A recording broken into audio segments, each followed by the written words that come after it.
हमारा पहला प्रश्न दिया है, प्रश्न कह रहा है कि निम्नलिखित प्रश्न में पहली संख्या का संबंध दूसरी संख्या से है, उसी प्रकार तीसरी संख्या का संबंध बताइए। यानी ये हमारा प्रश्न नंबर एनालॉजी का है। जैसे यहाँ पर 11 का संबंध 121 से है, तो हमें यहाँ पर 111 का बताना है। ठीक है, तो देखिए ऐसे प्रश्नों को कैसे सोल्व करना, सबसे पहले आपको ये पता करना कि जैसे 11 का संबंध 121 कैसे लिखा है। ठीक है, फिर सेम तरीके से यहाँ पर बताना है। तो देखिए जैसे अगर यहाँ पर देखते हम तो यहाँ पर 121 क्या है, 11 का वर्ग है। ठीक है, तो यहाँ पर 11 का वर्ग लिखा है। ठीक है, तो हम क्या करेंगे, इसी तरीके से यहाँ पर भी 111 का वर्ग कर लेंगे। तो 111 का जब वर्ग करेंगे तो 111 का वर्ग होता है, यहाँ पर देखिए 12321 होता है। ठीक है, यानी अगर आपको इसका वर्ग नहीं निकालते आता है तो क्या करना आपको, जैसे यहाँ पर देखिए 1 2 3 1 है। ठीक है, तो आपको कैसे लिखना, 1 फिर 2 3 1 है, फिर यहाँ से वापस से विपरीत लिखना है 2 1, तो हमारा क्या निकला है 12321। ठीक है, तो ये ऑप्शन में देखेंगे हम 12321। ऑप्शन में देखिए ऑप्शन नंबर हमें सी में देखने को मिला है, ऑप्शन हमारा सी वाला यहाँ पर सही होगा। ठीक है, जिस तरीके से यहाँ पर 11 का संबंध लिखा था हमने भी सेम तरीके से यहाँ पर 111 का संबंध बताया। अब चलिए हम बढ़ते हैं प्रश्न 2 पे। अब दूसरे नंबर का प्रश्न दिया है, प्रश्न कह रहा है कि निम्नलिखित प्रश्न में पहले शब्द का संबंध दूसरे शब्द से है, उसी प्रकार तीसरे शब्द का संबंध बताइए। यानी हमारा ये भी एनालॉजी का प्रश्न है। यानी यहाँ पर अभी हमने संख्या का किया था, अभी हमारा शब्द का है। जैसे यहाँ पर लोहा का संबंध धातु से है तो हमें यहाँ पर ऑक्सीजन का बताना। ठीक है, तो ये सारे प्रश्न इंपॉर्टेंट है। तो देखिए जैसे यहाँ पर देखिए लोहा धातु, यानी यहाँ पर जैसे लोहा क्या है, लोहा एक धातु है, तो ऑक्सीजन क्या है, तो ऑक्सीजन एक क्या है आपको पता होना चाहिए। तो ऑक्सीजन क्या है, तो ऑक्सीजन एक गैस है। ठीक है, तो ऑक्सीजन का संबंध किससे होगा, गैस से होगा। ऑप्शन में देखिए गैस हमें ऑप्शन नंबर बी में देखने को मिली, तो ऑप्शन बी हमारा यहाँ पर सही होगा। तो जब भी ऐसे प्रश्न पूछे जाएंगे तो सबसे पहले आपको पहले शब्द का संबंध पता करके फिर दूसरे का बताना है, वो भी सेम तरीके से। ठीक है, अब चलिए हम बढ़ते हैं प्रश्न 3 पे। अब तीसरे नंबर का प्रश्न दिया है, प्रश्न कह रहा है कि यदि WZB कोड है, यानी कि WZB कोड है DAY का, तो यहाँ पर मंडे का कोड क्या होगा, ये प्रश्न पूछा है। ठीक है, यानी दोस्तों जैसे यहाँ पर देखिए W का कोड क्या है, D है, Z का कोड क्या है, A है, और B का Y है। तो सेम तरीके से यहाँ पर मंडे का बताना है। ठीक है, तो देखिए जैसे अगर हम यहाँ पर ध्यान से देखते हैं तो W का विपरीत क्या है, D है, फिर समझिए Z का क्या है, A है, और B का Y, ये सारे क्या है विपरीत लिखा है। ठीक है, तो हम क्या करेंगे यहाँ पर मंडे का भी विपरीत बताएंगे। जैसे M का विपरीत क्या होता है, N होता है, फिर O का विपरीत क्या होता है, तो O का विपरीत L होता है, N का विपरीत क्या होता है, तो M होता है, फिर समझिए D का विपरीत क्या होता है, W होता है, A का विपरीत क्या होता है, Z होता है, और Y का विपरीत होता है B। अब ये हमें ऑप्शन में देखना है NLMWZB, तो हम ऑप्शन में देखेंगे NLM, ऑप्शन हमारे यहाँ पर देखिए ए में देखने को मिला। ठीक है, तो ऑप्शन हमारा ए वाला सही होगा। तो कोडिंग डिकोडिंग के प्रश्न इंपॉर्टेंट है जो कि हमेशा परीक्षा में पूछे जाते हैं। अब चलिए हम बढ़ते प्रश्न 3 4 पे। अब चौथे नंबर का प्रश्न दिया है, प्रश्न कह रहा है कि X और Y भाई भाई है तथा R Y का पिता है, S T का भाई है और X का मामा है, T का R से क्या संबंध है। यानी हमारा ये रक्त संबंध का प्रश्न है। ठीक है, तो देखिए जैसे यहाँ पर क्या दिया है, X और भाई भाई है, तो हम क्या करेंगे यहाँ पर देखिए X और Y को भाई भाई में बनाएंगे। तो ये X और हमारे कौन है, भाई भाई है, तो ये हमारे भाई भाई हो गए। उसके बाद आगे कहा कि तथा R Y का पिता है, यानी कि R क्या है, तो R Y का पिता है, तो पिता को हम ऊपर लिखते हैं, तो ये क्या है, Y का पिता हो गया है। ठीक है, उसके बाद S T का भाई है, यानी S क्या है, तो मान लीजिए S T का भाई है। ठीक है, क्या है, S T का भाई है, तो हम इसको अलग बना लेते हैं, इनका कोई भी रिलेशन नहीं है। ठीक है, S T का भाई है तो इसे हम भाई में ले लेते हैं। अब देखिए आगे कहा है कि और X का मामा है, यानी S T का तो भाई है लेकिन X का मामा है। ठीक है, फिर देखिए आगे कहा कि T का R से क्या संबंध है, यानी यहाँ पर समझिए जहाँ पर से लगता है। ठीक है, यानी कि R का T क्या लगेगा। अब देखिए जैसे ये दोनों क्या है, भाई भाई है। ठीक है, ये दोनों क्या है, भाई भाई है। उसके बाद अब ये इसका मामा है। ठीक है, और ये इसका पापा है। तो अब देखिए जो अपना मामा है ये अपने पापा का क्या लगता है, तो अपने पापा का तो ये साला लगता है, लेकिन इसका ये कौन है, तो ये क्या है, ये हमारा क्या है, तो ये इसका बहन या भाई है। ठीक है, यहाँ पर ऐसे प्रश्न घुमाए जाते हैं, या तो एस की ये बहन हो सकती है या फिर भाई हो सकता है। अगर हम ऑप्शन में देखते हैं तो पत्नी तो नहीं होगी, फिर माता भी नहीं होगी, ठीक है। आर माता नहीं होगी टी की, यानी कि टी आर की माता नहीं होगी, पत्नी नहीं होगी। क्यों पत्नी नहीं होगी? क्योंकि देखिए इसने कभी आर का यहाँ पर पति पत्नी का जिक्र नहीं किया टी के साथ, बस ऐसा कहा कि एस इसका मामा है। तो यहाँ पर देखिए भाई भी नहीं होगा। यहाँ पर क्या हो सकता है? तो यहाँ पर होगा साली। ऑप्शन एक को हटा के क्या करोगे? साली या फिर पत्नी, ठीक है। देखिए बहन भी नहीं होगी, लेकिन ऑप्शन को हम देखेंगे ध्यान से तो यहाँ पर क्या होगा? या तो पत्नी होगी या फिर क्या होगी? तो ऑप्शन हमारा बी यानी पत्नी, या फिर यहाँ पर क्या हो जाएगा? साली हो जाएगा, ठीक है। ये दोनों हो सकती है, ऑप्शन में आप ये लगा लीजिए। तो हमारा ऑप्शन यहाँ पर कौन सा होगा? बी वाला हो जाएगा, ठीक है। अब चलिए हम बढ़ते हैं प्रश्न 5 पे। अब 5वें नंबर का प्रश्न दिया है। प्रश्न कह रहा है कि दिए गए शब्द का सही व्यंजन आरेख बताइए। यानी यहाँ पर जैसे घी, वसा और भोजन दिया है, इनका वेन आरेख कैसा बनेगा ये प्रश्न पूछा है, ठीक है। तो आपको जब भी वेन डायग्राम बनाना है तो समझिए किसी भी एक शब्द का बनाना, मान लीजिए हम घी का बना लेते हैं, तो ये एक घी का डायग्राम है, ठीक है। अब हम किसका बनाएंगे? अब हम दूसरे शब्द वसा का।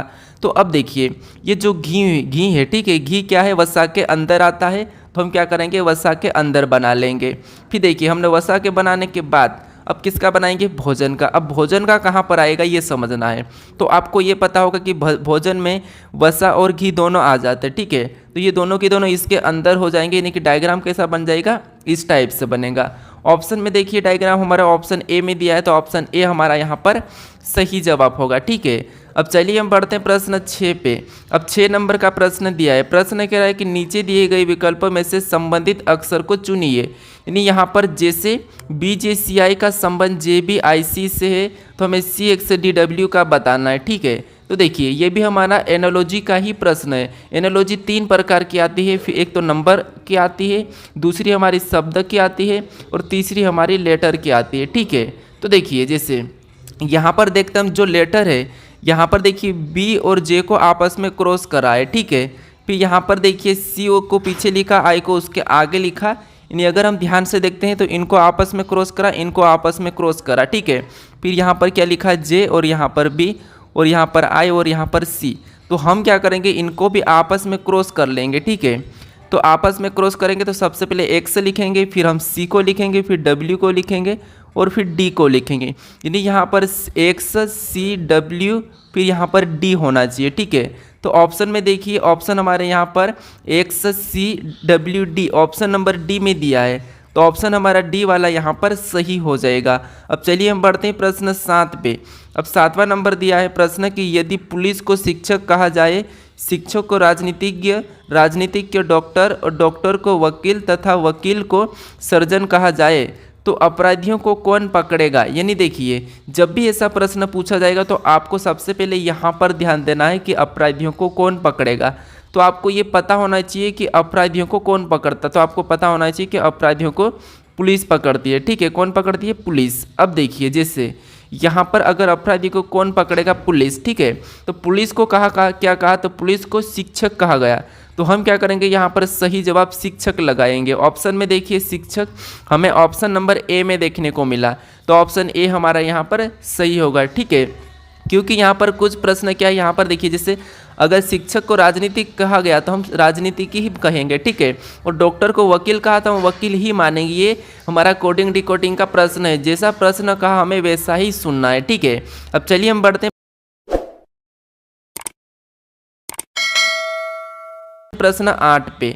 अब 8वें नंबर का प्रश्न दिया है। प्रश्न कह रहा है कि नीचे दिए गए प्रश्न में लुप्त अक्षर ज्ञात करें। यानी यहाँ पर देखिए जैसे हमारा एक प्रश्नवाचक चिन्ह है, यहाँ पर लुप्त अक्षर है, यहाँ पर कौन सा अक्षर आएंगे ये हमें बताना है। तो देखिए हम या तो हम इन अक्षर को पता कर सकते कैसे लिखा, या फिर हम इससे पता कर सकते ये कैसे लिखा। तो देखिए जैसे अगर हम यहाँ से देखते हैं तो ए के बाद डी लिखा है, यहाँ पर +3 किया है, ठीक है। और डी के बाद यहाँ पर जी लिखा है, तो यहाँ पर भी +3 किया है। सेम तरीके से के के बाद एन लिखा है, यहाँ पर भी +3 किया है। और एन के बाद क्यू लिखा है, तो यहाँ पर भी +3 किया है। फिर देखिए यू के बाद एक्स लिखा है, यहाँ पर भी +3 किया है।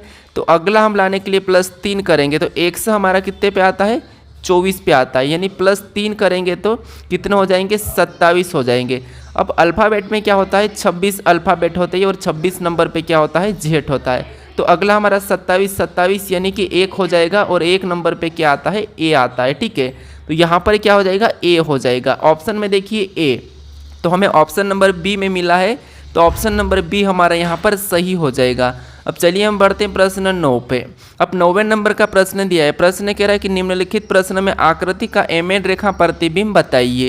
यानी जो आकृति हमें कप की दी है इसकी एमेड रेखा प्रतिबिंब बनाना है। ठीक है, यानी यहाँ पर जैसे ये एमेड रेखा तो इसका प्रतिबिंब नीचे की ओर कैसा बनेगा ये हमें बताना। तो देखिए जैसे यहाँ पर समझिए ये कप क्या होगा, पूरा की पूरा उल्टा हो जाएगा, बस इसकी डायरेक्शन कहाँ होगी, सिर्फ नीचे की ओर झुक जाएगा। तो देखिए नीचे वाला देखेंगे तो ऑप्शन ए में तो नहीं है और ऑप्शन डी में भी नहीं है, 3 हमारे 2 ऑप्शन तो हट चुके हैं। अब जो डंडी है, ठीक है, ये जो डंडी है तो डंडी हमारी यहाँ पर भी सीधे ही रहेगी, इस तरफ नहीं आएगी। ठीक है, यहाँ पर नहीं आएगी, तो अगर हम ऑप्शन में देखेंगे तो ये इस तरफ आ चुकी, तो इसीलिए ऑप्शन बी हटेगा और ऑप्शन हमारा यहाँ पर सी सही होगा। ठीक है, क्या होगा, ऑप्शन सी वाला। अब चलिए हम बढ़ते हैं प्रश्न 10 पे। अब 10वें नंबर का प्रश्न दिया है। प्रश्न कह रहा है कि अक्षर श्रृंखला श्रेणी ज्ञात करिए। यानी हमें यहाँ पर देखिए GFE रिक्त स्थान, IG रिक्त स्थान, II ये इनकी हमें ऐसे प्रश्नों को कैसे सोल्व करना समझिए।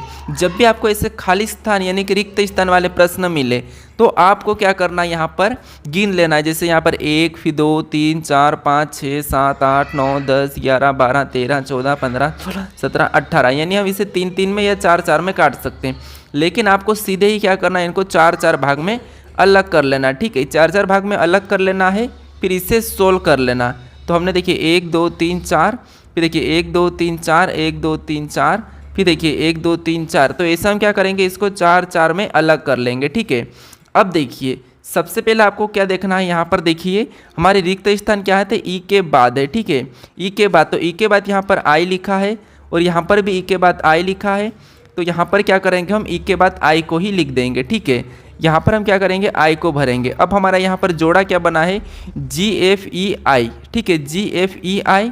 फिर देखिए यहाँ पर वापस से देखेंगे हम, तो देखिए या फिर इसे हम 5-5 में भी काट सकते हैं। देखिए 5-5 में काटेंगे तो यहाँ से कटेगा, 1, 2, 3 यहाँ से कटेगा, फिर 1, 2, 3, 4, ये 4 और ये यहाँ से कटेगा और ये यहाँ से कटेगा। ठीक है, अब देखिए अब भरते हम। जैसे GFEI, आई से पहले क्या है, तो देखिए आई से पहले आई ही है, तो एक तो आई यहाँ पर बनेगा डबल आई। ठीक है, तो GFEII, फिर यहाँ पर भी GFEII, यहाँ पर देखिए GFEII। ठीक है, यहाँ पर भी जोड़ा बनाएंगे GFEII।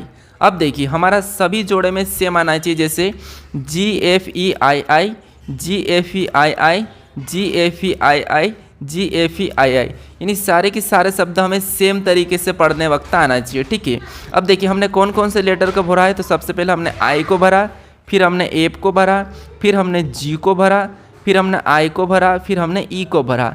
तो ये ऑप्शन में देखेंगे IFGIE, तो हमारा ऑप्शन नंबर देखिए ए में मिला है। ठीक है, तो ऑप्शन हमारे यहाँ पर सही होगा। तो आपको यहाँ पर जोड़ा नहीं ऑप्शन में लगाना। ठीक है, क्योंकि हमें ऑप्शन में जोड़ा नहीं लगाना है, जो लेटर हमने भरे हैं इन लेटर को हमें ऑप्शन में लगाना है। ठीक है, अब चलिए हम बढ़ते हैं प्रश्न 11 पे।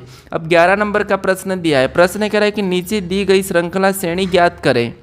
यानी यहाँ पर हमें जैसे 219, 211, 204, 200, 198 एक प्रश्नवाचक चिन्ह और अगली संख्या दी है। तो जो प्रश्नवाचक चिन्ह है यहाँ पर कौन सी संख्या आएगी ये हमें बताना है। तो देखिए जैसे यहाँ पर अगर हम ध्यान से देखते हैं तो देखिए अंतर देखते हैं 219 से 211, यहाँ पर कितना माइनस हो रहा है, तो यहाँ पर -8 हो रहा है। ठीक है, फिर देखिए 211 से 204 यानी -7 हो रहा है। ठीक है, फिर 204 से 198 यानी यहाँ पर -6 हो रहा है।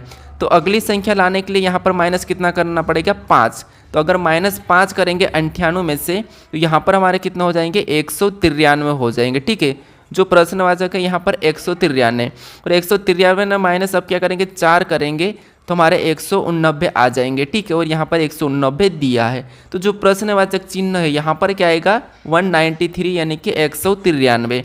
ऑप्शन में देखिए ऑप्शन नंबर हमें सी में मिला है, तो ऑप्शन नंबर सी हमारा यहाँ पर सही हो जाएगा। अब चलिए हम बढ़ते प्रश्न 12 पे। 12 नंबर का प्रश्न दिया है, प्रश्न इम्पोर्टेंट है। देखिए कथन दिया है और कथन के बारे में निष्कर्ष क्या कह रहा है वो हमें ऑप्शन में से बताना है। तो ये प्रश्न एक आता है, ये इम्पोर्टेंट है। तो देखिए आपको कुछ भी नहीं करना है, समझिए। जैसे सबसे पहले जो कथन कह रहा है हमें वो समझना है। कथन क्या कह रहा है, देखिए कथन कह रहा है कि कुछ व्यक्ति अच्छे हैं, यानी पहला कथन कह रहा है कि कुछ व्यक्ति अच्छे हैं।